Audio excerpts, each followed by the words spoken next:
Good morning, friends. We are on Chapter 2, On Board the Dawn Treader.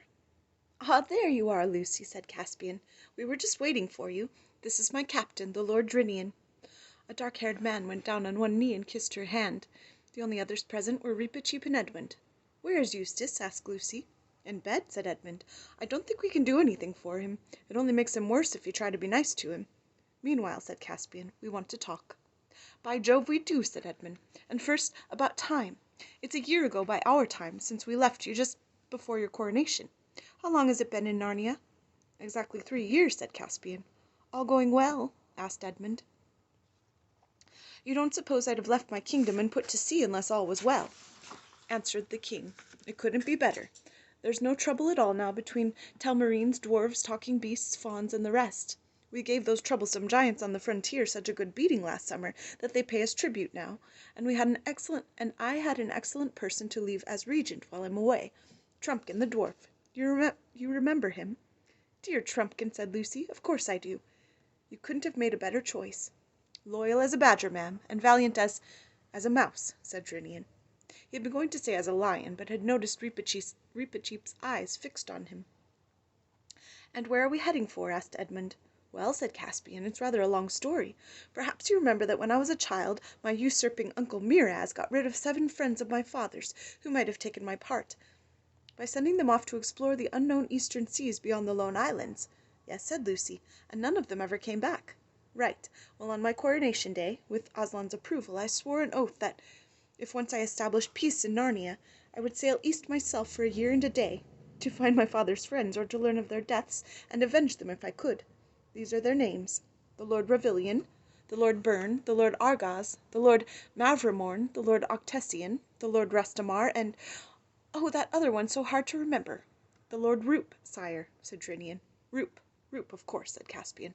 "That is my main intention, but Reepicheep here has an even higher hope." Everyone's eyes turned to the mouse. "As high as my spirit," it said, "though perhaps as small as my stature. Why should we want to come to the very eastern end of the world, and what might we find there? I expect to find Aslan's own country. It is always from the east across the sea that the great lion comes to us." "I say, that is an idea," said Edmund in an awed voice. "But do you think," said Lucy, "Aslan's country would be that sort of country, I mean, the sort you could ever sail to?" "I do not know, madam," said Reepicheep, "but there is this. When I was in my cradle a woodwoman, a dryad, spoke this very verse over me: 'Where sky and water meet, where the waves grow sweet, doubt not, Reepicheep, to find all you seek. There is the utter east.' I do not know what it means, but the spell of it has been on me all my life." After a short silence Lucy asked, "And where are we now, Caspian?" "The captain can tell you that better than I," said Caspian, so Drinian got out his chart and spread it on the table. "That's our position," he said, laying his finger on it, "or it was at noon today. We had a fair wind from Cair Paravel, and stood a little north for Galma, which we made on the next day. We were in port for a week, for the Duke of Galma made a great tournament for his Majesty, and there he unhorsed many knights." "And got a few nasty falls myself, Drinian. Some of the bruises are still there," put in Caspian. "And unhorsed many knights," repeated Drinian with a grin. "We thought the Duke would have been pleased if the King's Majesty would have married his daughter, but nothing came of that." "Squints, and has freckles," said Caspian. "Oh, poor girl," said Lucy. "And we sailed from Galma," continued Drinian, "and ran into a calm for the best part of 2 days, and had to row, and then had wind again, and did not make Terebinthia till the 4th day from Galma. And their king sent out a warning not to land, for there was sickness in Terebinthia. But we doubled the cape and put in at a little creek far from the city and watered. Then we had to lie off for 3 days before we got a southeast wind and stood out for 7 Isles. The third day out, a pirate, Terebinthian by her rig, overhauled us. But when she saw us well armed, she stood off far after some shooting of arrows on either part." "We ought to have given her chase, and boarded her, and hanged every mother's son of them," said Reepicheep. "And in 5 days more we were in sight of Mule, which, as you know, is the westernmost of the 7 Isles. Then we rowed through the straits, and came about sundown into Redhaven on the Isle of Bren, where we were very lovingly feasted and had victuals and water at will.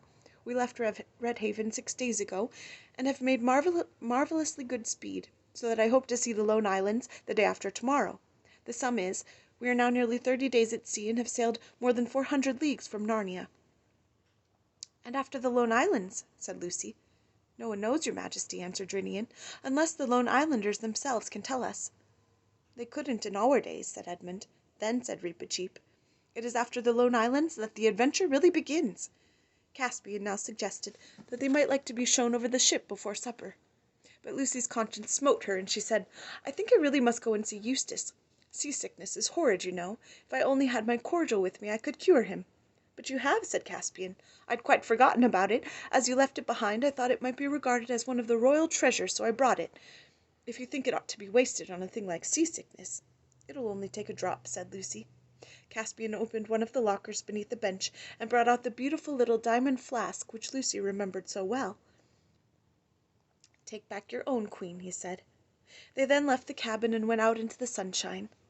In the deck there were 2 large long hatches fore and aft of the mast, and both open, as they always were in fair weather, to let light and air into the belly of the ship. Caspian led them down a ladder into the after hatch, where they found themselves in a place where benches for rowing ran from side to side, and the light came in through the oar-holes and danced on the roof. Of course, Caspian's ship was not that horrible thing, a galley rowed by slaves. Oars were used only when wind failed, or for getting in and out of harbour, and everyone, except Reepicheep, whose legs were too short, had often taken a turn. At each side of the ship the space under the benches was left clear for the rowers' feet. But all down the centre there was a kind of pit which went down to the very keel, and this was filled with all kinds of things: sacks of flour, casks of water and beer, barrels of pork, jars of honey, skin bottles of wine, apples, nuts, cheeses, biscuits, turnips, sides of bacon. From the roof, that is, from the underside of the deck, hung hams and strings of onions, and also the men of the watch off duty in their hammocks. Caspian led them aft, stepping from bench to bench. At least, it was stepping for him, and something between a step and a jump for Lucy, and a real long jump for Reepicheep. In this way they came to a partition with a door in it. Caspian opened the door and led them into a cabin which filled the stern underneath the deck cabins in the poop.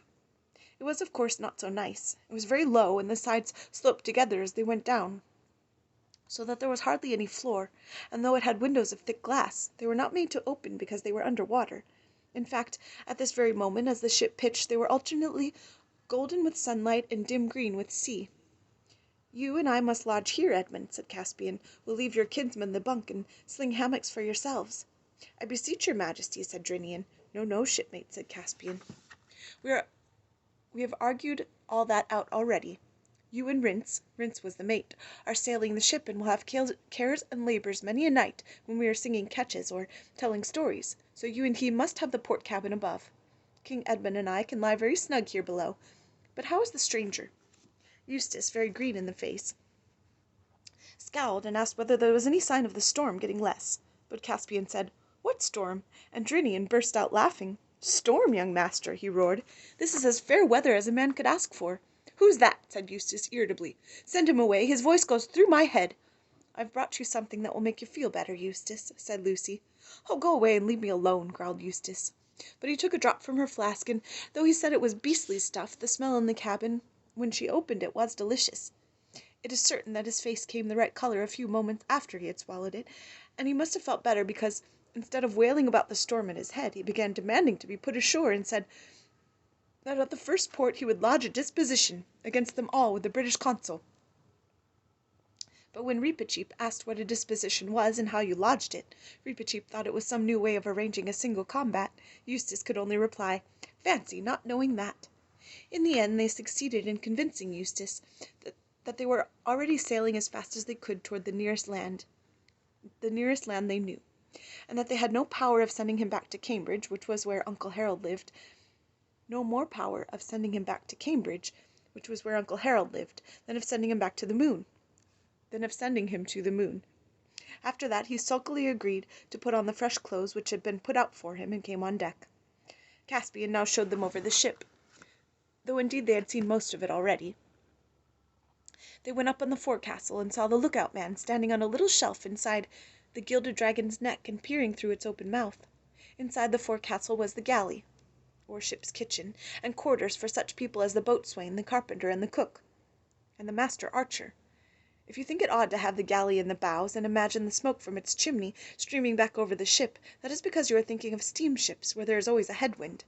On a sailing ship the wind is coming from behind, and anything smelly is put as far forward as possible.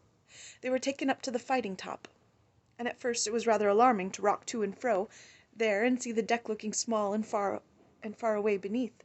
You realized that if you fell there was no particular reason why you should fall on board rather than in the sea.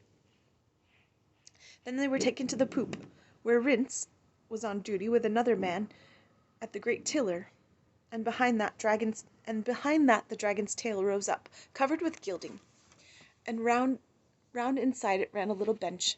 The name of the ship was Dawn Treader. She was only a little bit of a thing compared with one of our ships, or even with the cogs, dromonds, carracks, and galleons which Narnia had owned when Lucy and Edmund had reigned there, under Peter as the High King, for nearly all navigation had died out in the reigns of Caspian's ancestors. When his uncle Miraz the usurper had sent the 7 lords to sea, they had to buy a Galmian ship, and man it with hired Galmian sailors. But now Caspian had begun to teach the Narnians to be seafaring folk once more, and the Dawn Treader was the finest ship he had built yet. She was so small that, forward of the mast, there was hardly any deck room between the central hatch and the ship's boat on one side and the hen coop. Lucy fed the hens on the other. But she was a beauty of her kind, a lady, as sailors say, her lines perfect, her colours pure, and every spar and rope and pin lovingly made.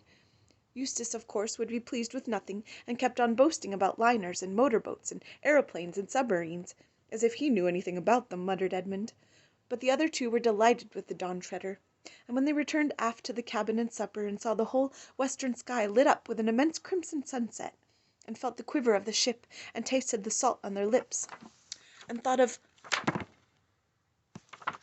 unlands on the eastern rim of the world, Lucy felt that she was almost too happy to speak. What Eustace thought had best be told in his own words, for when they all got their clothes back dried next morning, he at once got out a little black notebook and a pencil, and started to keep a diary. He always had this notebook with him, and kept a record of his marks in it. For though he didn't care much about any subject for its own sake, he cared a great deal about marks, and would even go to people and say, "I got so much, what did you get?" But as he didn't seem likely to get any marks on the Dawn Treader, he now started a diary. This was the first entry. August 7th. Have now been 24 hours on this ghastly boat, if it isn't a dream. All the time a frightful storm has been raging. It's a good thing I'm not seasick. Huge waves keep coming in over the front, and I have seen the boat nearly go under any number of times. All the others pretend to take no notice of this, either from swank or because Harold says one of the most cowardly things ordinary people do is to shut their eyes to facts. It's madness to come out into the sea in a rotten little thing like this, not much bigger than a lifeboat, and of course absolutely primitive indoors. No proper saloon, no radio, no bathrooms, no deck chairs. I was dragged all over it yesterday evening, and it would make anyone sick to hear Caspian showing off his funny little toy boat as if it was the Queen Mary. I tried to tell him what real ships are like, but he's too dense. E and L, of course, didn't back me up. I suppose a kid like L doesn't realize the danger, and E is buttering up C, as everyone does here. They call him a king. I said I was a Republican, and that he had to ask me what that meant. He doesn't seem to know anything at all. Needless to say, I've been put in the worst cabin of the boat, a perfect dungeon, and Lucy has been given a whole room on deck to herself, almost a nice room compared with the rest of this place. C said that's because she's a girl. I tried to make him see what Alberta says, that all that sort of thing is really lowering girls, but he was too dense. Still, he might see that I shall be ill if I'm kept in that hole any longer. E says we mustn't grumble because C is sharing it with us himself to make room for L. As if that didn't make it more crowded and far worse. Nearly forgot to say that there is also a kind of mouse thing that gives everyone the most frightful cheek. The others can put up with it if they like, but I shall twist his tail pretty soon if he tries it on me. The food is frightful too. The trouble between Eustace and Reepicheep arrived even sooner than might have been expected. Before dinner the next day, when the others were sitting round the table waiting. Being at sea gives one a magnificent appetite. Eustace came rushing in, wringing his hand and shouting out, "That little brute has half killed me. I insist on it being kept under control. I could bring an action against you, Caspian. I could order you to have it destroyed." At the same moment Reepicheep appeared. His sword was drawn and his whiskers looked very fierce, but he was as polite as ever. "I ask your pardons all," he said, "and especially her Majesty's. If I had known that he would take refuge here, I would have awaited a more reasonable time for his correction." "What on earth's up?" said Edmund. What had really happened was this. Reepicheep, who never felt that the ship was getting on fast enough, loved to sit in the bulwarks, far forward just beside the dragon's head, gazing out at the eastern horizon, and singing softly, in his little chirruping voice, the song the Dryad had made for him. He never held on to anything, however the ship pitched, and kept his balance with perfect ease. Perhaps his long tail, hanging down to the deck inside the bulwarks, made this easier. Everyone on board was familiar with this habit, and the sailors liked it because when one was on lookout duty it gave one somebody to talk to. Why exactly Eustace had slipped and reeled and stumbled all the way forward to the forecastle, he had not yet got his sea legs, I never heard. Perhaps he hoped he would see land, or perhaps he wanted to hang about the galley and scrounge something. Anyway, as soon as he saw that long tail hanging down, and perhaps it was rather tempting, he thought it would be delightful to catch hold of it, swing Reepicheep round by it once or twice upside down, and then run away and laugh. At first the plan seemed to work beautifully. The mouse was not much heavier than a very large cat. Eustace had him off the rail in a trice, and very silly he looked, thought Eustace, with his little limbs all splayed out and his mouth open. But unfortunately Reepicheep, who had fought for his life many a time, never lost his head even for a moment, nor his skill. It is not very easy to draw one's sword when one is swinging round in the air by one's tail, but he did, and the next thing Eustace knew was 2 agonizing jabs on his hand, which made him let go of the tail, and the next thing after that was that the mouse had picked itself up again, as if it were a ball bouncing off the deck, and there it was facing him, and a little horrid, long, bright, sharp thing like a skewer was waving to and fro within an inch of his stomach. This doesn't count as below the belt for mice in Narnia, because they can hardly be expected to reach higher. "Stop it!" spluttered Eustace. "Go away! Put that thing away! It's not safe! Stop it, I say! I'll tell Caspian! I'll have you muzzled and tied up!" "Why do you not draw your own sword, poltroon?" cheeped the mouse. "Draw and fight, or I'll beat you black and blue with a flat." "I haven't got one," said Eustace. "I'm a pacifist. I don't believe in fighting." "Do I understand," said Reepicheep, withdrawing his sword for a moment and speaking very sternly, "that you do not intend to give me satisfaction?" "I don't know what you mean," said Eustace, nursing his hand. "If you don't know how to take a joke, I shan't bother my head about you." "Then take that," said Reepicheep, "and that, to teach you manners, and the respect due to a knight and a mouse's tail." And at each word he gave Eustace a blow with the side of his rapier, which was thin, fine, dwarf-tempered steel, and as supple and effective as a birch rod. Eustace, of course, was at a school where they didn't have corporal punishment, so the sensation was quite new to him. That is why, in spite of having no sea legs, it took him less than a minute to get off that forecastle and cover the whole length of the deck, and burst in at the cabin door, which still hotly pursued by Reepicheep. Indeed, it seemed to Eustace that the rapier as well as the pursuit was hot. It might have been red hot by the feel. There was not much difficulty in settling the matter, once Eustace realized that everyone took the idea of a duel seriously, and heard Caspian offering to lend him a sword, and Drinian and Edmund discussing whether he ought to be handicapped in some way to make up for his being so much bigger than Reepicheep. He apologized sulkily and went off with Lucy to have his hand bathed and bandaged, and then went to his bunk. He was careful to lie on his side. Have a good day, friends.